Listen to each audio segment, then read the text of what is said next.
And அதில் அவர் ஒரு line எழுதியிருந்தார், அது எனக்கு ரொம்ப பிடிச்ச லைன். உன்னை கொல்லும்போது அவன் சிரிச்சானா, நீ குறைக்கும் போது அவன் முறைச்சானா. ஒரு ரொம்ப உணர்வுபூர்வமான பாடல்களில் நான் பொதுவாக எழுதும்போதே எதுகை முனை முடிஞ்ச அளவுக்கும் தவிர்ப்பேன். அது பொதுவாக ரொம்ப கவித்துவமாக இருக்கும்னு பார்ப்பாங்க, ஆழம் இருக்கும்ன்ட்டு. ஆனால் எனக்கு வந்து ஃபேக்காக ஃபீல் ஆகும் எதுகை முனை நான் போடும்போது. ஒரு எக்ஸாம்பிள் சொல்லுங்கள். அந்த ஆல்பமில் நீங்கள் செலக்ட் பண்ணது வந்து ஃபேண்டாஸ்டிக் செலெக்ஷன்னா, மக்களுக்கு போய் தெரிய வேண்டிய ஒரு பாடல். அண்ட் அந்த 2 கலைஞர்களும் சேர்ந்து அப்படி உயிர் கொடுத்துருப்பாங்க அந்த பாட்டுக்கு. நான் வந்து சந்தோஷ் நாராயணன் சாரும் மாரி செல்வராஜ் அவர்களும். பியூட்டிஃபுல் சாங் அது. ஆமாம், வா ரயில் விட போலாமா என்னோட மோஸ்ட் ஃபேவரட் சாங். நான் ஆல்ரெடி சொன்ன மாதிரி விவேக் ஏன் தேவைப்பட்டார் அப்படின்றத நான் எங்கேருந்து கேட்குறேன் அப்படின்னா, இப்போ மாரியே ஒரு எழுத்தாளர், அப்போ இதுக்குள்ள ஒரு லிரிசிஸ்ட் தேவை இங்கே இல்லை, எனக்கு இந்த சப்போர்ட் கண்டிப்பாக ஒருத்தர் தேவை அப்படின்றதுக்கான காரணம் நீங்கள் என்னவா பார்க்குறீங்க கருத்தில்?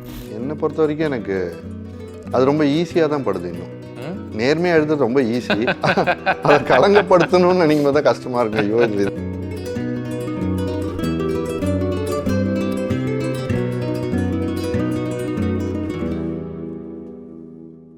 விவேக், எனக்கு இந்த தனியாக சேனல் ஆரம்பிச்சதுலேருந்து ஒரு பெரிய சந்தோஷம் என்னென்னா, புது புது செக்மெண்ட்டை பண்ணுறோம், புது புது விதமான கான்வர்சேஷன்ஸ் நம்ம வச்சுக்கணும். ஏதோ ஒரு விதத்தில் சினிமாவுடைய பல அங்கங்களை பொறுத்து பேச முடியணும் அப்படின்றது தான். அதில் ஸ்டோரி ஆஃப் அ சாங் அப்படின்றது ஒரு வருஷம் கடந்து அதுக்கப்புறம் திடீர்னு தோணுச்சு, ஆமாம் பாட்டை மையப்படுத்தி நம்ம ஒன்றுமே பண்ண மாட்டேங்கிறோமே, அது ஒரு மாதிரி கடந்து போயிட்டே இருக்குமே ரசிச்சுன்ற மாதிரி. ஸோ அதுக்காக ஐ தாட் நீங்கள் எழுதின ஒரு பாட்டை நம்ம அதை பற்றி பேசலாம் அப்படின்னு நினச்சேன். அந்த பாட்டு ஃபோக்கஸ்டாக மெயின்லி பயங்கரமாக என்ன ரொம்ப உலுக்கின ஒரு பாட்டு.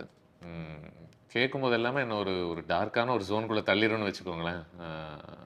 இருந்தாலும் மறுக்க முடியாத ஒரு பாட்டுன்னு நினைக்கிறேன். கருப்பி, பரியரும் பெருமாளில் ஆரம்பத்துலேயே வந்துடுது படத்தில்.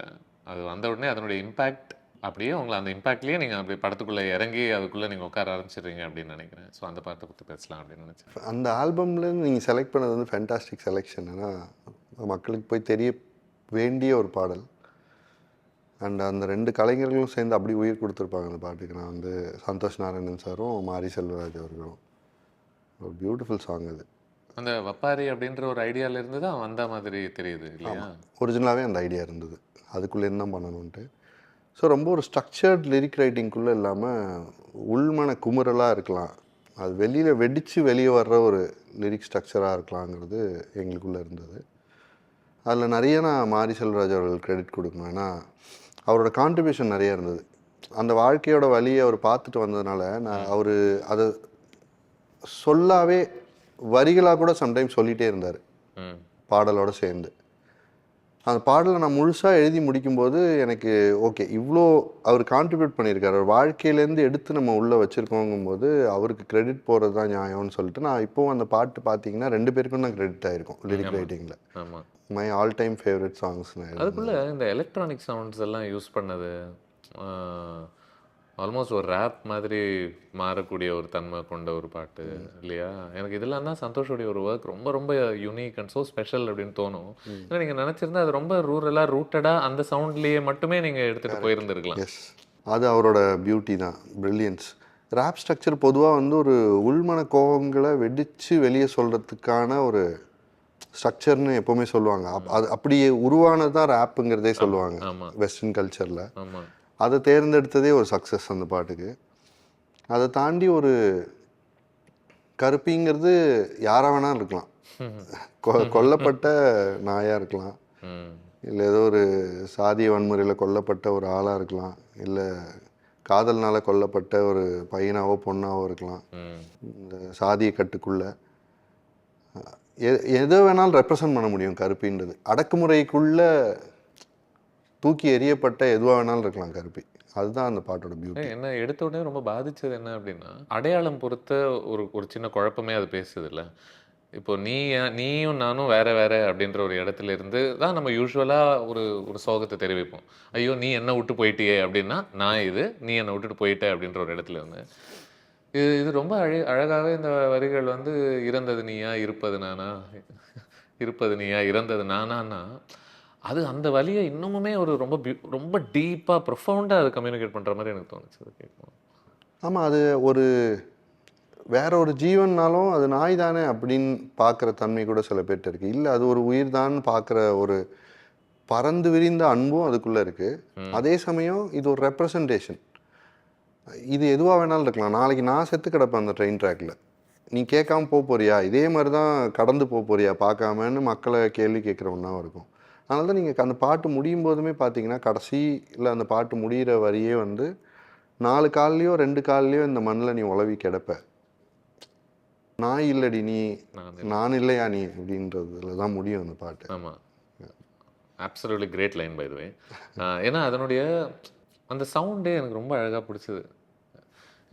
நான் இல்லடி நீ, நான் இல்லையா நீ அப்படின்னு சொல்றதே அந்த நான் நீ நீ அப்படின்ற ஒரு ஸ்பேஸ்க்குள்ளேயே ரொம்ப அழகாக உட்காந்துச்சுன்னு நினைக்கிறேன். இப்போ எக்ஸாக்டாக ஞாபகம் இல்லை, பட் மாறின்னு நினைக்கிறேன். அது மாறி சொல்லி நான் அதை கவித்துவமாக மாற்றினேன்னா இல்லை அவர் கவித்துவமான வரிகளோடய கொடுத்தாரு ஞாபகம் இல்லை, பட் தாட் அவரோடது தான். Okay okay okay. இதில் ஐ திங்க் சந்தோஷோட ரேப் பிட்ஸ் நம்ம பேசணும்ல. அந்த ரேப்ல இப்போ ரேப்பில் யூஸ்வலாக ஒரு ஸ்ட்ரக்சர் மாதிரி ஒன்று வச்சுருவாங்க இல்லையா? அதில் ஒரு அந்த பாடக்கூடிய ஒரு தன்மை கூட அதில் உட்காந்துரும். பட் இது ரொம்ப ஃப்ரீ ஃப்ளோயிங்காக இருந்த மாதிரி இருந்துச்சு இல்லையா? நீங்கள் அது இந்த சவுண்டுக்குள்ளே தான் அது அடங்கி அந்த கட்டுப்பாடுக்குள்ளே தான் இந்த வார்த்தைகள் வந்து ஆகணுன்ற மாதிரி இல்லாத மாதிரி தான் எனக்கு தோணுச்சு அது கேட்கும்போது. என்ன வேணால் நீ பேசலாம் இந்த இடத்துல, என்ன வேணால் உன்னுடைய கவலைகளை பற்றி நீ புலம்பலாம். ரொம்ப உணர்வுபூர்வமான பாடல்களில் நான் பொதுவாக எழுதும்போது எதுகை முனை முடிஞ்ச அளவுக்கும் தவிர்ப்பேன். அது பொதுவாக ரொம்ப கவித்துவமாக இருக்கும்னு பார்ப்பாங்க, ஆழம் இருக்கும்ன்ட்டு. ஆனால் எனக்கு வந்து ஃபேக்காக ஃபீல் ஆகும் எதுகை முனை நான் போடும்போது. ஒரு எக்ஸாம்பிள் சொல்லுங்கள்.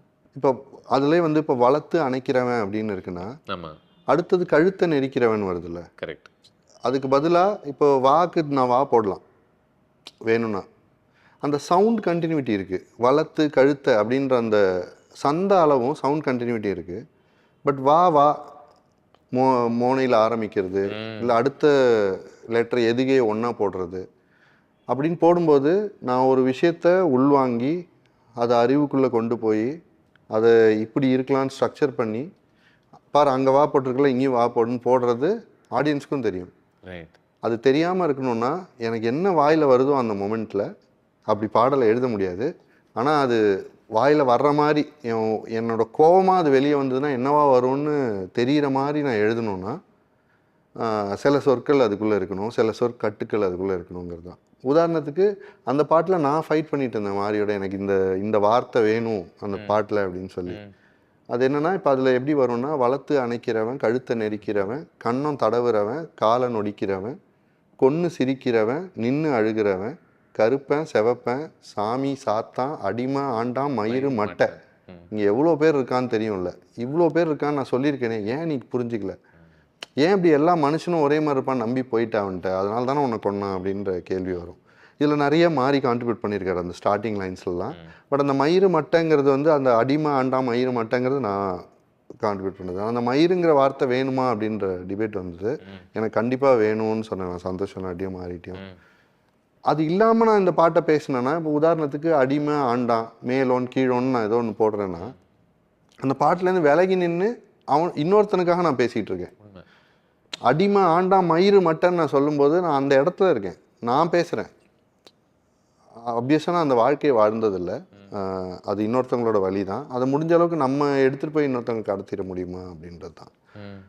ஸோ அப்படி ஒரு அந்த வீரியத்தோடு அது வந்துட முடியுமா அப்படிங்கிறதுனால இதை ஒரு ஸ்ட்ரக்சருக்குள்ளே கொண்டு வர்றதை விட முக்கியமானது உள்மன கோபம் ரொம்ப நியாயமாக நேர்மையாக எந்த விதத்துலையும் கலங்கப்பற்றாமல் வெளியில் வந்துடணும். அந்த பேலன்ஸ் தான் ரொம்ப கஷ்டம் இல்லை? பல முறை அது நேர்மையாக வரணும், அது எந்த விதத்துலையுமே வெளியிலேருந்து ஒருத்தன் பார்த்து இது இதுவாக இருக்குமோன்னு நினச்சி ஒன்று எழுதியிருக்கான் அப்படின்ற ஒரு ஃபீலிங் வரக்கூடாது. பட் இருந்தாலும் ரசிக்கும்படியான ஒரு பாட்டாகவும் அது அமையணும். இது சும்மா ஒரு ஒரு ஒரு இண்டி சாங் வைபிள் அப்படியே தனியாக ஏதோ ஒருத்தன் புலம்பிட்டு இருக்கான் அப்படின்ற ஒரு ஃபீலிங் மட்டும் அதில் இருக்கக்கூடாது. ஒரு கன்வென்ஷனலான ஒரு பாட்டாக, ஒரு பவர்ஃபுல்லான ஒரு பாட்டாக கூட அது மாறணும். அந்த பேலன்ஸ் சந்தோஷ் நான் சூப்பராக எடுத்திருக்காங்க. என்னை பொறுத்த வரைக்கும் எனக்கு அது ரொம்ப ஈஸியாக தான் படுது. இன்னும் நேர்மையாக எழுதுறது ரொம்ப ஈஸி, அதை கலங்கப்படுத்தணும்னு நினைக்கும் போது தான் கஷ்டமாக இருக்கும். ஐயோ இதில் இதை போடணும் அதை போடணும், இது எல்லாருக்கும் பிடிக்கணும், புரிகிற இடத்துக்கு போகணுங்கும் போது தான் அதில் சிரமம் இருக்குது. பட் ஓகே, அது தொழிலாக மாறிடுச்சு. இதுக்காக உங்ககிட்ட இந்த சிச்சுவேஷனை ஃபுல்லாக பயங்கரமாக எக்ஸ்பிளைன் பண்ணி இதுதான் இதனுடைய பேக்ரவுண்ட், இதுதான் இங்கே இது நம்ம இது வழியாக சொல்லக்கூடிய கருத்துக்கள் இது வெறும் நாயை பொறுத்து மட்டும் இல்லை, இந்த அர்த்தங்கள்லாம் உங்களுக்கு சொல்லப்பட்டுச்சு இல்லையா? ஆமாம் ஆமாம், மாறி தான் அதுக்கு ஃபுல் கிரெடிட் அவருக்கு தான் போகணும். அண்ட் அதில் அவர் ஒரு லைன் எழுதியிருந்தார், அது எனக்கு ரொம்ப பிடிச்ச லைன். உன்னை கொல்லும்போது அவன் சிரிச்சானா, நீ குறைக்கும் போது அவன் முறைச்சானா, அவன் உன்னை கொண்டுட்டு இருக்கான், சாகிறது அந்த நாய். அதை செதைச்சி சாகடிக்கும்போது ஒரு உயிரை நீங்கள் செதைச்சிக்கிட்டு இருக்கீங்க. அந்த மொமெண்ட்டில் அதுக்கிட்டேருந்து ஒரு சின்ன ரிட்டாலியேஷன் வரும்ல, ஆமாம் ஏன்டா என்ன இப்படி பண்ணுற அப்படின்ற ஒரு சின்ன கேள்வி இருக்கும்ல, அந்த கேள்வியை கூட அவன் நீ எப்படி அப்படி கேள்வி கேட்கலான்ற ஒரு கோபமாக பார்த்தானா. அப்படிதான் நீ குலைக்கிற, நீ எதிர்த்து குலைக்கிறன்னு கூட இல்லை, நீ என் மேலே கோவத்துல எல்லாம் ஒன்றும் இல்லை, நீ உன்னை காப்பாற்றிக்கிறதுக்காக உனக்கு அப்போ நீ குலைச்சல்ல, அவன் உன்னை சிரிச்சுக்கிட்டே உன்னை கொண்டுட்டு இருக்கும்போது நீ குலைச்சல்ல, என்னை உட்டுறன்ற இதுவாக கூட இருக்கலாம், அது ஆர் ரிட்டாலியேஷனாக இருக்கலாம். அதை பார்த்து கூட அவன் முறைச்சானா, அவ்வளோ ஆதிக்க வெறி ஊறி இருந்ததா அவன் உடம்புல அப்படின்ற கேள்வி வந்து ரொம்ப ரொம்ப தமிழ் சினிமாவோட முக்கியமான கேள்வியாக பார்க்குறேன். இதுக்குள்ள விவேக் ஏன் தேவைப்பட்டார் அப்படின்றத நான் எங்கேருந்து கேட்குறேன் அப்படின்னா, இப்போ மாறியே ஒரு எழுத்தாளர், நீங்கள் சொல்லும்போது அவருடைய ஒரு பங்களிப்பு அதிகமாக இருக்குது இந்த பாட்டில்னு சொல்கிறீங்க. இது அவர் அனுபவித்த வழிகளும் அவர் சந்தித்த இது எல்லாமே. அப்போ இதுக்குள்ள ஒரு லிரிசிஸ்ட் தேவை இங்கே இல்லை, எனக்கு இந்த சப்போர்ட் கண்டிப்பாக ஒருத்தர் தேவை அப்படின்றதுக்கான காரணம் நீங்கள் என்னவா பார்க்குறீங்க கருப்பியில்? மோர் அது மாறிக்கிட்ட கேட்டால் இன்னும் பெட்டராக ஆன்சர் பண்ணுவார்னு நினைக்கிறேன். பட் நாங்கள் அதை ஒன்றா உட்காந்து அந்த பாட்டை கொஞ்சம் கொஞ்சமாக உருவாக்கணும். புரியுது. எந்திரி கருப்பி அம்மா கூப்பிடுறா அப்படின்னு சொல்கிற இடத்துலேருந்து இந்த மாதிரி நான் எழுதின வரிகள் நிறையா இருக்குது அதில். இன்ஃபேக்ட் மொத்த பாடலையும் நான் எழுதியிருக்கேன். ஆமாம், அவர் சொல்லும்போது மோஸ்ட் ஆஃப் த வரிகளை வந்து நான் கவித்துவமாக்கி அதுக்குள்ளே வச்சுருக்கேன். ஒரு பாடலுக்குள்ளே அதை எப்படி கொண்டு வரலாம், இதுதான் என்னுடைய சென்டிமெண்ட் இதுதான் அப்படின்னு சொல்லும்போது அது பாட்டுக்கு பொருத்தமான ஒரு வரிகளாக எப்படி மாற்றலாம் அப்படின்றத சொல்கிறேன். அவரோட தாட்ஸை சொல்லும்போது அதை வரிகளாக மாற்றுற வேலை தான் நிறைய இடத்துல இருந்திருக்கு. சிலதை அவர் வரிகளாகவே கூட கொடுத்தாரு. என்னோட வரிகள்னும் அதில் இருக்குது நிறைய. உங்களுக்கு ரொம்ப பிடிச்சது எனக்கு அதான் அகைன் அந்த மயிறு மட்டன்ற இடத்துல அந்த பாட்டு வந்து அவனோட பாட்டாக மாறிடுச்சு, அந்த கருப்பிக்காக பாடப்பட்ட நியாயமான பாட்டாக மாறிடுச்சு அப்படின்னு தோணுது எனக்கு அந்த இடத்துல. ஸோ அது சொல்லலாம். கிரேட் ஆல்பம் பை தி வே. இல்லை உங்களுடைய பங்களிப்பு இந்த பாட்டில் மட்டும் இல்லை அந்த ஆல்பமில். ஆமாம், வா ரயில் விட போகலாமா என்னோட மோஸ்ட் ஃபேவரட் சாங். நான் ஆல்ரெடி சொன்ன மாதிரி என்னோட பங்கே இருக்க வேணாம் அதில், நீங்கள் பண்ணுங்கன்னு சொல்லிட்டார் மாதிரி. நான் அந்த பாட்டை எடுக்கும்போது ஸோ நாங்களாக ஒரு சுச்சுவேஷனை இமேஜின் பண்ணிக்கிட்டோம், நானும் சந்தோஷம் நானும். ஸோ இப்போ எண்டில் கிளைமேக்ஸில் ஒரு விஷயத்த சொல்லி ஆடியன்ஸை வீட்டுக்கு அனுப்பணும். என்ன சொல்லாங்கும்போது, இப்போ அருவாள் எடுத்துகிட்டு 2 சைட்லேயும் நிற்கிற ஒரு சாதி வெறி பிடிச்ச கூட்டமாக இருக்காங்கள்ல மக்கள், ஆதிக்க சாதியும் இருக்குது, அதனால் பாதிக்கப்பட்ட சாதியும் இருக்குது. இந்த 2 அதில் ரெப்ரசன்டேட்டிவாக 2 பேர் தூக்கி அப்படி வை.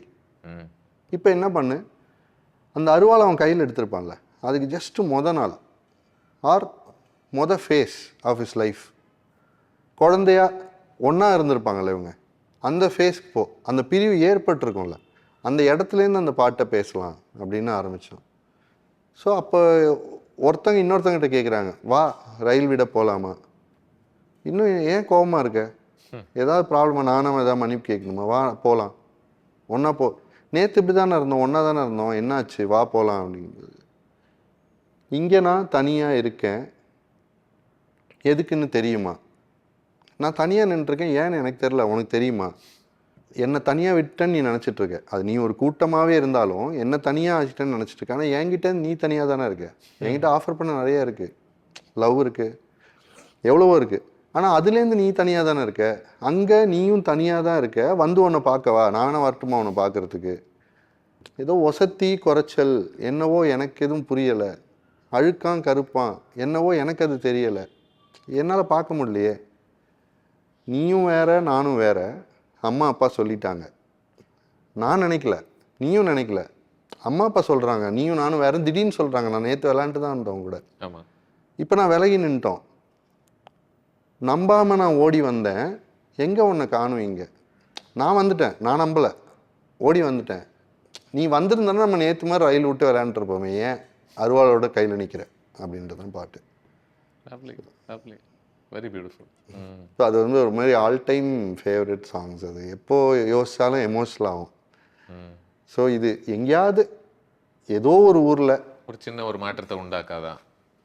சேரி கிராமம்னு பிரிஞ்சிருக்கிற ஏதோ ஒரு இடத்துல சின்னதாக ஒரு மருந்து தடவுனா கூட, இல்ல அட்லீஸ்ட் மாற்றம் தான் இல்ல. கரெக்ட். மாற்றம் தான் கூட இல்லை, இந்த வழியை வாழ்ந்து பார்த்தவங்களுக்கு அதே வழியோட இன்னைக்கும் சுத்திட்டு இருக்கிறவங்களுக்கு எங்கேயாவது ஒரு சின்ன மருந்து தடவினாலோ ஆறு மாற்றம் வந்து பெரிய லெவல். அது நடந்துச்சுன்னா ஈவன் பெட்டர். ஆமாம், வண்டர்ஃபுல். நன்றிகள் Vivek, thank you so much for this. மறுபடியும் இந்த பாடல்களை என்ன சொல்கிறது, ஒரு புது கோணத்திலேயே பார்க்க முடியும் அப்படின்னு நான் நம்புகிறேன் நான். அண்ட் எப்படி நேர்மையான கலை படைக்கிறது ரொம்ப மகிழ்ச்சியை கொடுக்குமோ, அதே மாதிரி நேர்மையான ஒரு நேர்காணல் இருக்கிறதும் அதே மகிழ்ச்சியை கொடுக்குதுங்கிறத நான் இப்போ உணர்றேன். இதை நான் சொல்லணும்னு நினச்சி வரல, பட் இந்த நேர்காணலுக்கு அப்புறம் அது ஜென்யூனாக தோணுது. Thank you so much Vivek, thank you. நன்றி.